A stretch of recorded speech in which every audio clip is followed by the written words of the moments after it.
దేశవ్యాప్తంగా కేంద్ర ప్రభుత్వం అయితే అన్నదాతల కోసము ఒక కొత్త ఐడి కార్డులను అయితే తీసుకురావడం జరిగింది. అదే ఫార్మర్ యూనిక్ ఐడి కార్డు. ఈ కార్డు ఉన్నటువంటి వారికి మాత్రమే కేంద్ర ప్రభుత్వం నుంచి వచ్చేటువంటి పిఎం కిసాన్ కానీ ఇతరత్ర ఏ పథకాలైనా కూడా అందుతాయి అని చెప్పేసి అయితే కేంద్ర ప్రభుత్వం అయితే చెప్పకనే చెప్తుంది. ఖచ్చితంగా ఈ యొక్క కార్డును అందరూ అప్లై చేసుకోవాలి. ఏ విధంగా అప్లై చేసుకోవాలి, ఎక్కడ అప్లై చేసుకోవాలంటే అది మీ ఊర్లోనే అప్లై చేసుకోవడానికి అవకాశం అయితే కల్పించింది. ఊర్లోనే మరి ఎక్కడ అప్లై చేసుకోవాలి, ఏమేం పత్రాలు కావాలి అనేటువంటి టెన్షన్ పడాల్సిన అవసరం లేదు. నేనైతే ఈ వీడియోలో చెప్తాను మీకు, ఎందుకంటే నేను కూడా అప్లై చేసుకున్నాను కాబట్టి మీకైతే పూర్తి వివరాలు అయితే చెప్తాను. తప్పకుండా మీరైతే వీడియో చివరి వరకు చూడండి, స్కిప్ అయితే చేయకండి. ఎవరైనా కొత్తగా మన వీడియో చూస్తున్నట్లయితే సబ్స్క్రైబ్ చేసుకోకపోతే వెంటనే సబ్స్క్రైబ్ చేసుకుని పక్కనటువంటి గంట సింబల్ అయితే నొక్కండి. అయితే కేంద్ర ప్రభుత్వము అన్నదాతల కోసము కేవలము అన్నదాతల యొక్క వివరాలు ఖచ్చితత్వంగా ఉండాలి. ఏంది అని అంటే, సరే పలానా ఊళ్ళో గిన్నె ఎకరాలు ఉన్నది, గిళ్ళకు ఉన్నదని ఇట్లా ఏదో టూకీగా చెప్పడం కాదు, పక్కాగా సాంకేతికంగా ఉండాలి అనేటువంటి ఉద్దేశంతోనైతే ఈ యొక్క ఫార్మర్ ఐడి కార్డును అయితే తీసుకురావడం జరిగింది. ఈ ఐడి కార్డు ద్వారా ఒక అన్నదాతకు ఎంత భూమి ఉన్నది, అది ఏ రకమైనటువంటి భూమి, అందులో ఎటువంటి పంటలు వేస్తే బాగుంటాయి అనేటువంటి పూర్తి వివరాలు కేంద్ర ప్రభుత్వం దగ్గర కానీ రాష్ట్ర ప్రభుత్వం దగ్గర కానీ ఉండడం కోసమే ఈ యొక్క ఐడి కార్డులను అయితే కేంద్ర ప్రభుత్వం తీసుకొచ్చిందట. అయితే ఎందుకన్నా మరి ఇప్పటిదాకా జరిగింది కదా, ఇప్పుడు ఈ కొత్త ఈ కార్డులు ఏంది, కథ ఏంది, దీనికి మళ్ళీ ఏమైనా లింక్ ఉన్నదా అంటే, అయితే దీని యొక్క ముఖ్య ఉద్దేశం ఏంటి అంటే, కేంద్ర ప్రభుత్వం కానీ రాష్ట్ర ప్రభుత్వం కానీ ఏదైనా అన్నదాతల కోసం పథకాలను ప్రవేశపెట్టాల్సి వచ్చినప్పుడు అసలు ఎంతమంది నిజమైనటువంటి అన్నదాతలకు మన ప్రభుత్వ ఫలాలు అందుతున్నాయి అనేది తెలుసుకోవడం కోసము, మరియు ఎటువంటి పథకాలను ప్రవేశపెడితే బాగుంటుంది అని చెప్పేసి తెలుసుకోవడం కోసము.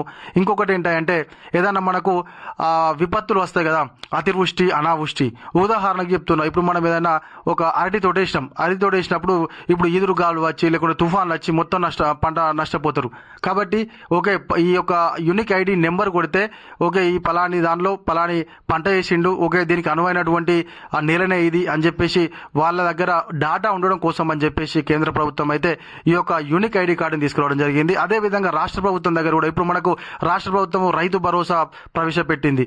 అయితే ఈ రైతు భరోసా నిజమైనటువంటి రైతులకే పోవాలి అని అంటే ఏ విధంగా అనేటువంటిది, ఎంతమందికి ఈ యొక్క రైతు భరోసా యొక్క ప్రయోజనాలు అందుతాయి అనేది ఒక స్పష్టంగా ఉండాలి అనేటువంటి దానికోసమే కేంద్ర ప్రభుత్వం అయితే ఈ ఫార్మర్ ఐడి కార్డులను తీసుకురావడం జరిగింది.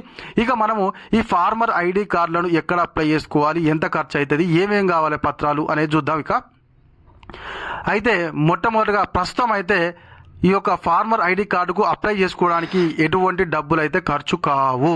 తర్వాత మనకు మీ సేవలలో అప్లై చేసుకోవడానికి అయితే ఖర్చు అయితే, కానీ ప్రస్తుతానికి అయితే ఎటువంటి ఖర్చు లేదు.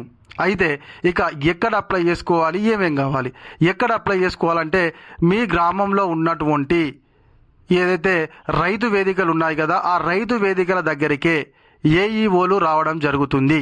ఆ ఏఈఓలు వచ్చినప్పుడు మనం కేవలము ఆధార్ కార్డుకు లింక్ అయి ఉన్నటువంటి మొబైల్ ఖచ్చితంగా మన దగ్గర ఉండాలి. ఎందుకనంటే ఆధార్ కార్డుతోనే వాళ్ళు అన్ని చేస్తారు, మిగతా ఏమీ అవసరం లేదు. ఆధార్ కార్డు ఎంటర్ చేసి వాళ్ళు మన పేరు వస్తుంది కదా, ఎంటర్ చేసిన తర్వాతకి ఏదైతే ఆ మొబైల్ నెంబరు ఆధార్ కార్డుకు లింక్ అయి ఉన్నదో దానికి ఓటీపీ వస్తుంది. ఆ ఓటీపీ ఎంటర్ చేయడంతో మనకు ఈ యొక్క యూనిక్ ఐడి కార్డు అనేటువంటిది క్రియేట్ అయిపోతుంది అన్నదాత మీద. కాబట్టి మీ దగ్గరలో ఉన్నటువంటి, ఒకవేళ మీ ఊర్లో రైతు వేదిక లేకపోతే ఏఈఓలను సంప్రదిస్తే మీ ఊరికి ఏ రోజు వస్తాడు ఈ యొక్క కార్డులను అప్లై చేయడానికి అనేది మీకు తెలిసిపోతుంది. ఎక్కడికి వెళ్లాల్సిన అవసరం లేదు, ఇందులో ఎటువంటి రాజకీయం చేయాల్సిన అవసరం లేదు. మీ ఊర్లోనే మీరు ఈ ఫార్మర్ కార్డు అనేటువంటిది అప్లై చేసుకోవచ్చును. డబ్బులు ఎటువంటి ఖర్చు అవసరం లేదు, కేవలము ఆధార్ నెంబర్ ఉంటే సరిపోతుంది అంతే. ఈ యొక్క పని మీరు పూర్తి చేసుకుంటే మీ పేరు మీదనైతే ఫార్మర్ ఐడి కార్డు క్రియేట్ అయిపోతుంది. అయితే మనకు ఫిజికల్గానైతే ఏం కార్డు అయితే ఇవ్వరు, మనకు సక్సెస్ అయిపోయిందని చెప్పేసి చెప్తారు అంతే. తర్వాత కార్డులు మరి తర్వాతకి ఇష్యూ చేస్తారా ఏంది అనేది అయితే ఇంకా ప్రభుత్వం అయితే స్పష్టంగా చెప్పలేదు.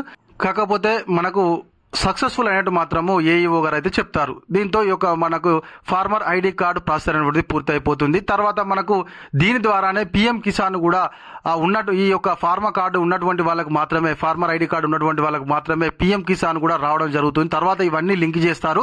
ముందుగానే చెప్తున్నాను, ప్రతి ఒక్కరైతే అప్లై చేసుకోండి. ఈ అవకాశాన్ని అయితే మీరు వదులుకోకండి. మళ్ళీ తర్వాతకి మీ సేవా సెంటర్ల చుట్టూ తిరిగి 100 రూపాయలు 200 ఖర్చు పెట్టుకునే బదులు మీ ఊర్లోనే మీకు ఫ్రీగా చేసి పెడతారు కాబట్టి తప్పకుండా మీరైతే చేసుకోండి. ఇది ఇలాంటి మన వీడియో. ఈ వీడియో కనుక మీకు నచ్చినట్లయితే ఖచ్చితంగా ఒక లైక్ చేయండి, కామెంట్ చేయండి. ఎవరైనా కొత్తగా మన వీడియో చూస్తున్నట్లయితే సబ్స్క్రైబ్ చేసుకోకపోతే వెంటనే సబ్స్క్రైబ్ చేసుకొని పక్కనటువంటి గంట సింబల్ నొక్కండి. Thank you.